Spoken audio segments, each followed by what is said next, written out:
pois quero te escutar. Cumpre em mim, Senhor, o teu querer.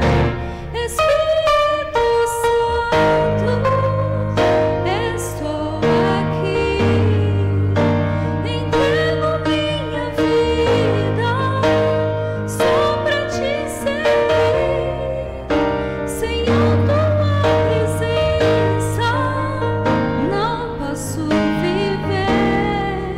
Renuncio meu eu, já não vivo mais eu.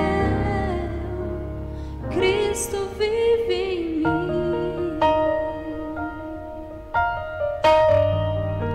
Renuncio meu eu, já não vivo mais eu.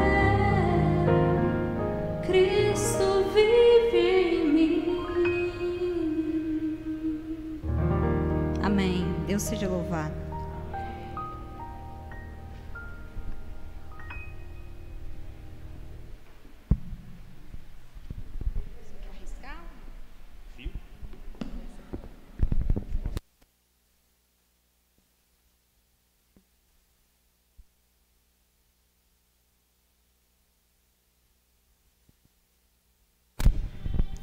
Bom dia, irmãos.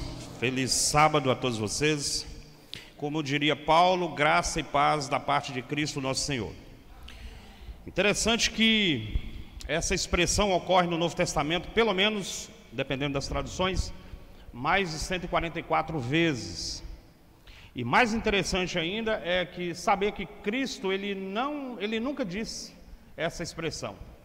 Na verdade, quando ele apareceu aos discípulos, qual foi a frase que ele disse? A paz seja convosco. Porque Cristo era a paz presente de que tantos discípulos precisavam naquele momento turbulento. O meu desejo esta manhã é que eu e você busquemos, acima de tudo, Cristo em nosso coração. De que nós tenhamos paz diante de situações turbulentas que nós estamos vivendo ultimamente em nosso mundo. Eu queria convidar, antes, aliás, agradecer a Jéssica pela música cantada, pela bela música. Agradecer aos irmãos que dispuseram do seu tempo para estar aqui no templo de Deus. E se estiver sendo transmitido, eu gostaria de agradecer também aos nossos amigos que foram convidados para a live desta manhã. E dizer a você que você é muito especial para Deus. Dizer a você que você tem o privilégio de poder compartilhar conosco as mensagens que nós preparamos de maneira muito humilde, mas que são simbólicas, que realmente elas são expressivas para a nossa vida, para a nossa comunhão com Deus. Algumas coisas me vêm à mente quando a gente fala sobre pandemia. E eu sempre penso que cada situação da vida da gente, seja boa ou ruim, é uma oportunidade que temos para podermos aprender. Às vezes temos decorado em nossa mente os protocolos humanos para se evitar o contágio do Covid-19. Nos preocupamos em lavar as mãos sempre, nos preocupamos em estar sempre higienizando as nossas mãos com álcool gel ou álcool líquido. Os slogans que mais foram ditos nesses últimos dias e as palavras mais acentuadas durante a pandemia foram distanciamento e fique em casa. Parece contraditório, né? A pergunta que eu quero dirigir aos irmãos, e isso não tem nada a ver com o sermão desta manhã, com o que iremos analisar aqui esta manhã, é para mim, é para você. Será que nós temos percebido, será que nós temos guardado os protocolos de Deus? Temos nós mantido o distanciamento do pecado em nossa vida, em nosso coração? Temos nós higienizado não apenas as nossas mãos, mas o nosso coração, a nossa alma, o interior do nosso corpo, com a graça de Cristo? São apenas perguntas para a nossa consideração. São apenas perguntas que nos levam a querer entender que, se nós quisermos, nós podemos aprender muito mais do que apenas um fica em casa. Tem você, sacerdote do lar, pai de família, ou talvez você que é mãe, mas faz a função de pai de família e é a sacerdotisa do seu lar. Tem você ficado em casa com seus familiares? Tem você feito o culto matinal com seus filhos? Tem você obedecido às regras divinas de ser mais permanente em casa do que no seu trabalho? São perguntas que são para nossa extrema consideração. Eu queria, antes de poder ler a Bíblia, convidar vocês a inclinarem a vossa cabeça e, assim como estamos, fazermos mais uma oração a Deus. Querido Deus, nosso eterno Pai, graças nós te damos, Senhor, porque em boas circunstâncias o Senhor nos trouxe até aqui. Que o Senhor, ó Deus, nos mergulhe na tua palavra agora, e que o Senhor nos aproxime mais de ti, para que possamos, a partir de então, ter uma jornada, uma caminhada com Deus. Ensina-nos, ó Deus, nesse momento, o significado das palavras que o Senhor disse a Moisés naquele monte: tira as sandálias dos teus pés, porque o lugar onde estás é terra santa. Nós precisamos sentir, ó Deus, nesta hora, nem que seja com os nossos pés, não o Monte Sinai, mas a nossa vida pecaminosa tremer pela presença de Deus. Precisamos que o nosso orgulho se transforme em pedregulhos diante do toque que Deus deseja nos dar esta manhã. Fica conosco, Senhor. Abençoe aos meus irmãos que estão aqui esta manhã. Abençoe, se possível, Deus, aqueles que talvez estejam assistindo a programação desta manhã. E se não estiverem, que o teu Espírito abençoe-os a si mesmo. Conforta os corações enlutados, não apenas em nossa cidade, mas em todo o mundo. E nos dê, ó Deus, pela tua providência, uma saída, um meio de escape deste mal que está afligindo a todo mundo. Cremos nas tuas promessas e sabemos que o Senhor tem nos guardado e tem nos protegido até aqui. Te agradecemos por tudo, em o nome de Jesus. Agora abra a sua Bíblia no livro de Gênesis, no capítulo 5, por favor. O personagem que iremos tentar estudar esta manhã é um personagem que não deixou muitos rastros na Bíblia.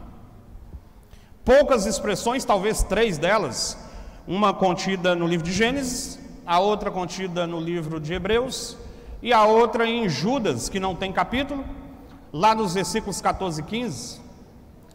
A Bíblia vem nos falando aqui no capítulo 5, no versículo 21 em diante, de expressões, tantos rastros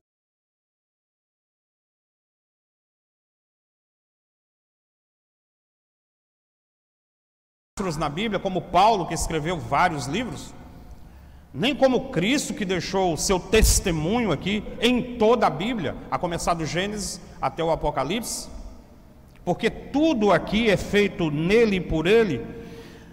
Mas Enoque, diferente de todos esses personagens, teve apenas uma pálida passagem em toda a Escritura. Passagem essa que, mesmo não tão significativa para muitos, porque pouco se prega sobre esse patriarca, ele foi um exemplo que deve ser seguido muito de perto. A Bíblia diz assim, capítulo 5, versículo 21 em diante: Enoque viveu 65 anos e gerou a Metusalém. Andou Enoque com Deus, e depois que gerou a Metusalém, viveu 300 anos, e teve filhos e filhas. Todos os dias de Enoque foram 365 anos. E aqui repete-se de novo o versículo 22: andou Enoque com Deus e já não era, porque Deus o tomou para si. Até aqui nós iremos ler. A vida de Enoque, ela faz um convite a todos nós, embora poucas expressões há na Bíblia a respeito desse homem, o espírito de profecia, no livro Patriarcas e Profetas, página 44, essa versão brochura, a versão encadernada, ela está mais ou menos na página 87, 88. E só querendo fazer aqui uma paráfrase com os irmãos, esse livro eu comprei na internet em uma loja sebo por apenas R$ 5,50. Não estou falando aqui de comércio, o que eu quero apenas endossar aqui é que muitas pessoas às vezes reclamam da literatura da igreja, dizem que não tem condições de adquirir, mas na internet, um livro desse, por um valor irrisório. E as páginas 44, 45, Ellen White ela fala algumas coisas sobre o patriarca Enoque. O infinito e insondável amor de Deus mediante Cristo tornou-se o assunto de suas meditações dia e noite, e com todo o fervor de sua alma procurou revelar aquele amor ao povo entre o qual vivia. O andar de Enoque com Deus não foi em arrebatamento de sentidos ou visão, mas em todos os deveres da vida diária. Não se tornou um eremita, excluindo-se inteiramente do mundo, pois que tinha uma obra a fazer para Deus no mundo, na família e em suas relações com os homens, como esposo e como pai, como amigo, cidadão, foi ele um servo do Senhor, constante e inabalável. Seu coração estava em harmonia com a vontade de Deus. A vida de Enoque parece nos convidar a viver algo que é extraordinário, mas que incrivelmente não é vivido por todas as pessoas. Viver uma vida acima da média. Manuela deve ouvir muito isso no banco, né, Manuela? Tem que ser acima da média. Há alvos a serem atingidos, nós não podemos trabalhar abaixo delas, temos que ser acima da média. Vários textos na Bíblia, muitas vezes na Bíblia são citados, que nós não somos cabeça nem cauda. Isso é a mesma coisa que dizer que nós temos que viver o quê? Acima da média, acima da expectativa que as pessoas impõem. Porém, nós não vivemos e nem devemos viver de acordo com os parâmetros humanos. Não é o sucesso. Viver acima da média não é ter sucesso nos termos da análise da nossa sociedade.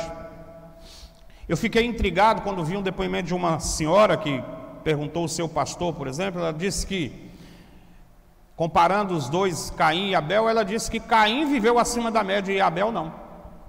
Isso mostra um total desconhecimento da palavra de Deus. E ela confronta a Bíblia, porque essa senhora ela disse: olha, Abel, por mais que aquele pastor disse a ela, ó, Abel foi aprovado e Caim reprovado. Abel foi abençoado e Caim amaldiçoado por Deus. E ela insistia ainda com a sua temática, dizendo que Caim, ele teve família, constituiu família e ainda assim construiu uma cidade. E Abel, infelizmente, não deixou legado nenhum. Então essa é a ótica de sucesso do mundo. Porém, ela confronta diretamente a Bíblia. Se você abrir a sua Bíblia no livro de Provérbios 16, versículo 32, por exemplo, lá no finalzinho da expressão vai dizer o seguinte: maior é aquele que domina a si do que o que conquista o quê? Uma cidade. A gente poderia então pegar aqui os exemplos de Hebreus capítulo 11, a galeria da fé, onde muitos dos seus participantes nesse capítulo eram pessoas simples, pessoas comuns. Inclusive há ali a história de uma prostituta chamada Raabe, sem expectativa nenhuma da sociedade em que vivia. No entanto, a genealogia de Cristo diz que a sua genealogia vem da árvore genética dessa mulher. Poderíamos falar aqui dos vários patriarcas, dos vários profetas, homens de Deus que estão incutidos em Hebreus capítulo 11, que não experimentaram o sucesso desse mundo, que não foram atingidos pelo desejo de poder, pelo desejo de fama e glória desse mundo. Mas esses mesmos homens e mulheres, a Bíblia diz no mesmo livro de Hebreus, que eram homens e mulheres do qual o mundo não era digno. Podemos pegar as palavras de Jesus também, quando ele diz que o que importa ao homem ganhar o mundo inteiro e perder a sua salvação, perder a sua vida. Podemos pegar mais do que isso, os exemplos da própria vida de Cristo, alguém que sabemos que era o Filho de Deus, a própria encarnação de Deus, mas que foi vilipendiado, foi tratado e acusado de crimes sediosos contra Roma, foi crucificado e visto pela sociedade romana de até então como um criminoso, e para piorar ainda, irmãos, o pior dos malfeitores. Qual é a visão então de sucesso que a Bíblia nos dá? O que é ter sucesso no mundo religioso? É você pregar talvez para um Maracanã lotado com 150 mil pessoas? Segundo a Bíblia, segundo Gênesis capítulo 5, sucesso não tem nada a ver com isso. Sucesso tem que ver com andar com Deus. Quando nós almejamos viver acima da média, nós não estamos aqui estabelecendo o que é medíocre ou ter uma vida de sucesso sob o prisma, sobre a ótica humana, sobre a ótica desse mundo ou sobre a ótica da nossa sociedade. Viver acima da média de uma vida medíocre, estar acima de uma vida medíocre, uma vida religiosa medíocre, na minha opinião, e aqui são paráfrases minhas aqui, é conhecer mais, é experimentar mais, é servir mais, é enxergar mais, é contemplar mais, é viver mais com Deus, de Deus e para Deus. E nesse sentido, Enoque, ele acaba sendo para nós uma referência, ele acaba sendo uma referência positiva para nós. Viver como Enoque viveu, irmãos, é viver na contramão do seu tempo. Andar com Deus como Enoque andava, viver como Enoque vivia. Embora a Bíblia também não mencione nada de espetacular, nenhum milagre, nada de grandioso que Enoque tenha feito, a não ser ter sido um exemplo vivo em sua época. Ele era uma pregação viva no tempo antediluviano, antes da destruição do mundo pela água. A sua vida com Deus, a sua maneira de se relacionar com Deus, se transformou em um poderoso testemunho que censurava os pecadores. E isso incomodava o povo daquela época. Se você abrir lá Judas, versículo 14 e 15, você vai ver que Enoque era como se fosse um juiz em meio a uma sociedade que estava abalada moralmente. E se a gente fosse contextualizar aqui a história de Enoque, nós também estamos vivendo em um mundo onde a moralidade se transformou para muitos em um terreno pantanoso. Viver acima da média hoje, nas expectativas de Deus, pode ser para muitos motivo de escárnio, motivos de zombaria. Lá no seu trabalho, eu não sei, seus colegas de trabalho, eu não sei se você trabalha em grupo, não sei. Mas talvez viver como Enoque para você tenha sido um tremendo desafio. Testificar aos outros, aos colegas de trabalho, testificar talvez para membros da sua família, de que você anda ou está tentando andar com Deus, é um grande desafio na vida da gente. Porque assim como nos dias de Enoque, o mundo hoje despreza a verdade. O mundo rejeita a mensagem de salvação que Deus outorgou a essa igreja, e que essa igreja deve cumprir nesses últimos dias em que estamos vivendo. Enoque, através da sua vida, ele não fez de Deus um meio, como muitos fazem, como nós muitas vezes fazemos. Se a gente perguntasse para nós mesmos essa manhã, por que servimos a Deus? Por que eu quero ir ao céu? Por que eu quero viver eternamente? E muitas pessoas, talvez nós mesmos, nos apanhamos na rede, na malha fina da nossa vida, e nos pegamos muitas vezes servindo a Deus, fazendo de Deus um meio para se alcançar as coisas. A Bíblia não diz que Enoque, Deus pregou a Enoque sobre, nem o Espírito de Profecia também não diz. A Bíblia não diz que Deus encheu Enoque de esperança com relação a muitas coisas, embora tenha sido lhe revelado muitas coisas concernentes ao futuro. Ellen White diz que ele viu o sofrimento de Cristo e viu também cenas relacionadas aos últimos dias da história da humanidade e viu o mundo mergulhado em pecado, e isso fazia com que a alma dele se constrangesse e ardia em seu coração o desejo de anunciar a mensagem de salvação ao seu povo contemporâneo.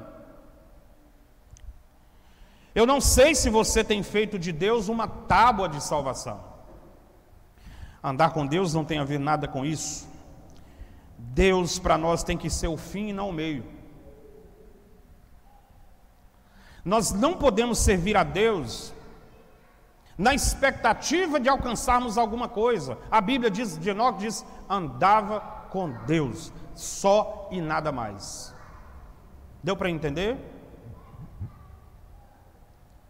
Não foi exigido de Enoque nenhum tipo de sacrifício. Não é dito na Bíblia, nem no Espírito de Profecia, sobre a sua obrigação para com dízimos, ofertas, presença nos cultos. Nada disso é dito. A Bíblia apenas diz, e eu não estou aqui dizendo que não devemos seguir essas, mas a Bíblia aqui não diz nada com relação a isso. A Bíblia diz apenas que Enoque andava com Deus. Corremos o risco, nessa geração tremenda e absurdamente voraz por tecnologia, nós vivemos o perigo de, nesta época em que nós estamos vivendo, na era da informação, na era em que o que mais vale hoje não é o petróleo, não é o ouro, e sim a informação. Quem detém a informação controla o mundo, já dizia Bill Clinton. Corremos o risco, irmãos, de nos tornarmos como filhos de Jacó, antes de lutar com Deus. A Bíblia, ela cria em nossa mente alguns paradoxos, e Jacó, ele é um exemplo de um desses paradoxos. Nós vivemos o primeiro paradoxo, que é tremendamente perigoso, de vivermos, de sermos personagens que vivemos o se então. Ou podemos escolher viver o outro paradoxo, de vivermos a expressão do todavia.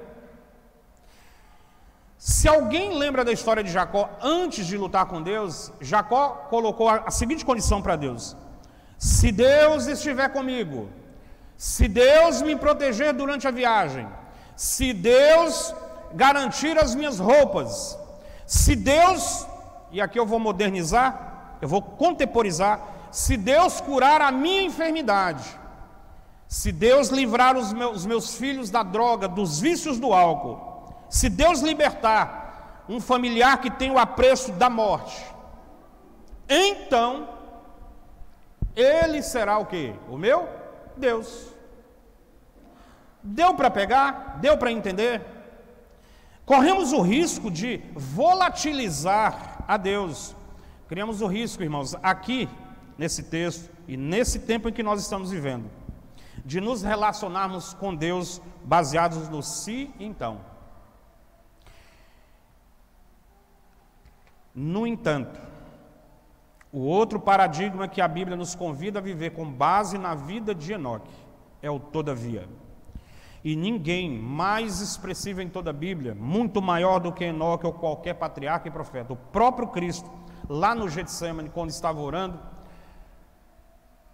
quando a gente olha por 3 vezes a oração de Jesus, a gente entende que forçosamente Jesus quis dizer mais ou menos assim ao Pai: Deus, meu Pai, eu não estou a fim de passar por esse sacrifício. Se o Senhor tiver um plano B, por favor, execute-o. Todavia, não se faça o que? A minha vontade, mas a tua. Ou vivemos nesta vida baseados em informações soltas de um ou outro, de determinadas religiões. Muitas pessoas falam algumas coisas que muitas vezes podem nos prejudicar emocionalmente. Quando eu vejo as pessoas dizendo, e tem que se ter muito cuidado com isso, muitas pessoas dizem que nós não somos nada. E realmente não somos nada. Se o ser humano pudesse ser liquidificado, coado, nós não daríamos mais do que 8 pregos e algumas, talvez 2 barras de sabão, por causa da gordura do nosso corpo. Somos nada. Mas esse não ser nada, muitas vezes, ele serve como uma prisão mental para algumas pessoas. Por eu não ser nada, agora eu vou sentar no sofá, vou apenas agora assistir a Novo Tempo, vou ficar assistindo as lives da igreja, não vou mais à igreja. Eu estava dizendo para o pastor Gleilton essa semana, que a culpa da igreja estar vazia, não são das lives, a culpa é nossa. Que temos disposição muitas vezes para ir ao supermercado, para ir à feira, para ir ao trabalho, para ir em festas, para nos reunirmos com os nossos familiares, mas não temos a mesma disposição para estarmos na casa de Deus. Eu estava conversando com a minha esposa Sara e ela disse: filho, nós precisamos voltar às nossas atividades na igreja. Esse não sou nada, muitas vezes coloca as pessoas em uma situação de um boneco. Nós somos um boneco, somos uma ameba, não somos nada, quando na verdade nós somos tudo para Deus. Por outro lado, por outro verso, nós também corremos o risco de transformar Deus em um boneco. Eu estou aqui, Senhor, estou fazendo o seu trabalho, estou fazendo a tua obra, estou pregando o teu evangelho, espero que no final o Senhor me recompense com a vida eterna. Transformamos, às vezes, por nossos atos, por nossas atitudes, nós convertemos a Deus em um ídolo que está intrinsecamente obrigado a satisfazer as nossas necessidades. Andar com Deus é descortinar esses pensamentos da nossa mente, é dar a nós uma visão mais concreta do que significa realmente estar perto de Deus, andarmos realmente com Deus. Andar com Deus não é ter uma Bíblia embaixo do braço, embora isso seja importante. Embora nesse tempo secularizado a Bíblia tenha sido convertida para tablets e celulares. E talvez, irmãos, nós tenhamos vergonha de carregar uma Bíblia sobre os braços, porque temos vergonha ou às vezes não temos condições de dizer aos outros que exigem de nós uma postura cristã. É mais fácil colocar um celular dentro do bolso do que uma Bíblia embaixo dos braços. Para vivermos acima da mediocridade humana, nós precisamos, assim como Enoque, viver e andar com Deus. Quando decidimos viver uma vida sem Deus, e aqui há um problema, muitos jovens, muitas pessoas na igreja estão escolhendo, infelizmente, andar sem Deus. E eu queria dar um recado a você que é jovem, a você que é adolescente, você que não vem de uma geração mais rígida como a nossa, uma geração em que os pais diziam passa, antes de terminar a expressão a gente já estava colado no pai da gente. Eu queria me dirigir em especial a você que está sendo treinado talvez para mandar em seus pais, e que quando atinge a maioridade, muitas vezes diz: pai, mãe, eu estou saindo de casa, eu estou me libertando da tirania da educação de vocês e vou para o mundo. Eu queria dizer a você, jovem, que através da sua atitude tem decidido andar sem Deus, diferente de Enoque, andar longe de Deus, andar sem Deus. Mesmo quando nós caímos, quando nós mergulhamos no pecado, mesmo quando nós erramos, Deus continua nos amando, Deus continua querendo andar do nosso lado. Mesmo assim, Deus continua querendo que nós andemos com Ele, para que no final, sem perguntarmos e sem ficarmos com o coração fixos em merecimentos, Ele possa dizer para nós, assim como disse a Enoque: você está longe da sua casa, hoje você vem para minha casa. Andar sem Deus é perigoso e com certeza traz para todos nós sequelas. Não é possível sair da presença de Deus, da vontade de Deus, sem voltar machucado e ferido, com feridas que às vezes, irmãos, demoram anos para se cicatrizarem, demoram anos para serem saradas e curadas. E não apenas feridas que o pecado causa em nós mesmos, mas feridas que são talvez causadas naqueles que nós mais amamos por causa do nosso pecado. Às vezes erramos e sem perceber, as pessoas mais afetadas, as pessoas mais machucadas, são as pessoas que mais nos amam. Eu fico tentando imaginar o coração de uma mãe que vê um filho que outrora estava nos caminhos de Deus, que estava andando com Deus, às vezes dar meia volta e voltar para o mundo das drogas, o mundo dos crimes, o mundo do pecado. Às vezes dói em nós quando vemos irmãos que um dia partilharam da mesma fé e comunhão que a nossa, atacando, ferindo, falando mal da igreja, falando mal dos irmãos, falando mal do pastor, falando mal de toda a congregação, falando mal inclusive de toda a composição adventista em todo o mundo, para viver acima de uma vida medíocre. Nós precisamos andar com Deus. E andar com Deus exige um posicionamento. Nós temos que nos posicionar categoricamente com Deus e submeter-nos a Ele de maneira radical. Não dá para ser crente meia boca nos dias em que nós estamos vivendo. Ou somos ou nós não somos. Categoricamente, nós deveríamos dizer a Deus esta manhã: eis aqui meu coração como está. É tudo o que posso colocar diante de Ti. Eis aqui, Senhor, a minha vida, eis aqui o meu coração, o Senhor me conhece mais do que a mim mesmo. E eu estou diante de Ti.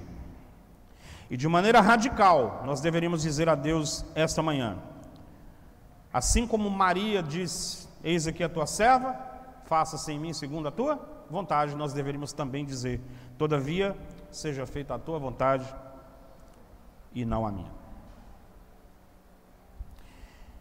Que Deus possa nos abençoar esta manhã, que possamos ser levados a tomar essa sábia decisão de andarmos com Deus, de seguirmos perto de Deus.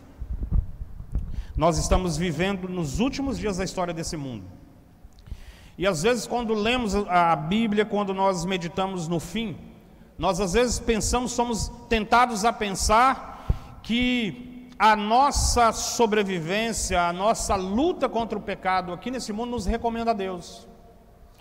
E às vezes sobe ao nosso coração e mente algumas perguntas sobre: como é que vou chegar aos céus? Seria por meus méritos? Qual o caminho mais curto para se chegar a Deus? O livro Patriarcas e Profetas, ele nos diz uma coisa muito significativa, muito importante.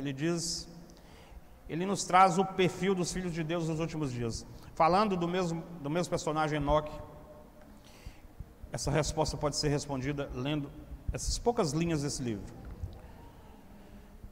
Eu vou te dizer nessa manhã o que você precisa fazer, como você precisa viver para andar com Deus. O caráter piedoso desse profeta representa o estado de santidade que deve ser alcançado por aqueles que hão de ser comprados da terra, por ocasião do segundo advento de Cristo. Então, como no mundo antes do dilúvio, a iniquidade prevalecerá, seguindo os impulsos de seu coração corrompido e os ensinos de uma filosofia enganadora, os homens rebelar-se-ão contra a autoridade do céu. Mas como Enoque, aqui está a receita do bolo, mas como Enoque, o povo de Deus procurará pureza de coração e conformidade com sua vontade, até que reflitam a semelhança de Cristo. Como Enoque, advertirão o mundo da segunda vinda do Senhor e dos juízos que cairão sobre os transgressores, e pela sua santa conversação e exemplo condenarão os pecados dos ímpios. Que nesta manhã nós podemos andar assim como Enoque andou, andarmos com Deus, viver nossa vida com Ele e para Ele. Esse é o desejo do meu coração para vocês esta manhã. Vou convidar aqui a equipe de louvor à frente.